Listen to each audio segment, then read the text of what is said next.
Under water robot છે તે લાવનાર અમદાવાદ પહેલું ફાયર સ્ટેશન બનશે સમગ્ર દેશની અંદર કે જેની પાસે પોતાની માલિકીનું હશે, કારણ કે જે ડીપમાં રહેલી જે નદીઓ હોય છે, જે કહી શકાય કે સમુદ્ર હોય કે પછી જે નાળાઓ હોય છે, તેની અંદર કોઈ વ્યક્તિ ફસાણું હોય, કોઈ વસ્તુ ફસાણ તેને દૂર કરવા માટે, તેને લાવવા માટે વ્યક્તિ ઉતરવું, પરંતુ હવે વ્યક્તિ ઉતરવું નહીં પડે. હવે ટેકનોલોજીના માધ્યમથી, આ રોબોટિક સિસ્ટમના માધ્યમથી એ વ્યક્તિને, એ વસ્તુને છે એ ગોતવામાં આવશે. લાઈવ ડેમો છે તે હાલ આપને બતાવી રહ્યું છું ને આખી સિસ્ટમ છે તે કઈ રીતે રનથી વાત કરશું ફાયર અધિકારી સાથે જ.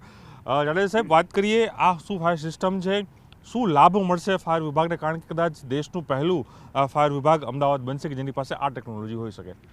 અમદાવાદ ફાયર બ્રિગેડ ડિપાર્ટમેન્ટ પાસે એક emergency water rescue operation team છે, જે ખાસ કરીને અલગ અલગ એરિયામાં કોઈપણ પ્રકારનો પાણીમાં બોડી ડિટેક્ટ થાય તો તરત જ ઇમરજન્સી રેસ્ક્યુ ઓપરેશન ટીમ ત્યાં જઈને રેસ્ક્યુ ઓપરેશન કરતું હોય છે.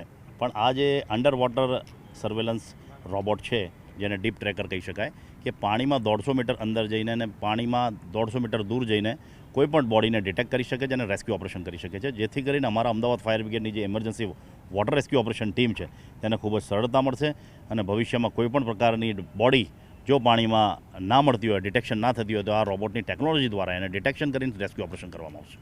પરંતુ એ છે કે લાવવાનું મુખ્ય કારણ શું છે? કારણ કે અમદાવાદનો વ્યાપ પણ વધી રહ્યો છે. અમદાવાદમાં જે ડ્રેનેજ સિસ્ટમ હોય, જે સ્ટોમ વોટર સિસ્ટમ જે બહુ મોટા પ્રમાણમાં છે, સાબરમતી નદી પણ અમદાવાદ શહેરમાંથી પસાર થતી હોય છે, ત્યારે અન્ય કઈ વસ્તુ માટે ઉપયોગ આ રોબોટિક સિસ્ટમનો કરવામાં આવશે? ખાસ કરીને આનો મેઇન પર્પસ છે કોઈપણ બોડી જ્યારે પાણીની અંદર ના મળતી હોય, લોકેશન એનું ડિટેક્શન ના થતું હોય, ત્યારે આ ડીપ ટ્રેકરને અમારી ટીમ સાથે લઈને અંદર જઈને વોટર રેસ્ક્યુ ઓપરેશન કરશે અને મેઇન એનો પર્પસ છે ઇમરજન્સી વોટર રેસ્ક્યુ ઓપરેશન્સ, જે આપણી અમદાવાદ ફાયર બ્રિગેડ ટીમને ખૂબ જ સરળતા મળશે. હું આપણે દ્રશ્યો બતાવી જોઈ શકો છો કે આખું ઓપરેટ પણ થઈ રહ્યું છે. 150 કિલો સુધીનું કોઈ વજન હશે તેને ઉપાડી શકશે અને સાથે જ ડીપ સુધી પણ ઘણું બધું નીચે જઈ શકશે, જેથી કોઈ નીચે કોઈ વસ્તુ હોય, ખાસ કરીને જ્યારે પોલીસ વિભાગ તરફથી પણ ફાયર વિભાગને કહેવામાં આવતું છે કોઈ પણ ગુનેગાર વ્યક્તિ હોય છે તે પોતાની વસ્તુ છે તે નદીમાં નાખી દેતો હોય છે, ત્યારે તેને ગોતવા માટે પણ આ જે ડીપ ટ્રેકર છે એ મહત્વપૂર્ણ અહીં બનવા જઈ રહ્યું છે. અને કદાચ સમગ્ર ભારતની અંદર પહેલું અમદાવાદ મહાનગરપાલિકાનું ફાયર વિભાગ હશે કે જેની પાસે આ ડીપ ટ્રેકર સિસ્ટમ તે લાવવામાં આવશે. તેનું આ ડેમો છે હાલ બતાવી રહ્યું છે કે અમદાવાદ શહેરમાં તેનો અમલ પણ થઈ રહ્યો છે અને આવા બે જે કહી શકાય કે ડીપ ટ્રેકર જે ટ્રેકર છે તે હાલ અહીં લાવવામાં આવ્યો છે. ટેકનિશિયન જોડાઈ વાત કરી શકશે. આખી ટેકનોલોજી શું છે, શું બેનિફિટ મળશે, અને આપણે બતાવી રહ્યા છો મને કે ડીપ સુધી આ જઈ શકે, કેટલું ડીપ સુધી અંદર જઈ શકે છે, જે કેપેસિટી છે કે 150 કિલોની કેપેસિટી છે. બીજું કઈ રીતે આનો ઉપયોગ કરી શકશે, એ વસ્તુને કઈ રીતે બહાર લાવી શકશે? સર, બેઝિકલી આ એક અંડર વોટર આરઓવી છે, એમાં 4K કેમેરા છે. આ 150 મીટર સુધી અંદર જઈ શકે છે, એનો વાયર 150 મીટર છે અને 100 કિલોનું વજન ઉચકીને ઉપર લાવી જઈ શકે છે. તો કોઈ ઓબ્જેક્ટ છે કે કોઈ ડેડ બોડી છે કે કોઈ બી વસ્તુ છે કે જે ખોઈ ગયેલ છે કે જે શોધવાની છે, તે આ મશીન મોકલી એને શોધી અને એમાંથી રિટ્રીવ કરી શકાય છે. આ ઉપર કંટ્રોલર છે એનું, એનાથી તમે એને ઉપર નીચે લેફ્ટ રાઈટ અને કેમેરાનો લાઈવ વ્યૂ જોઈ એને ઓપરેટ કરી અને ઉચકીને ઉપર લાવી જઈ શકો છો.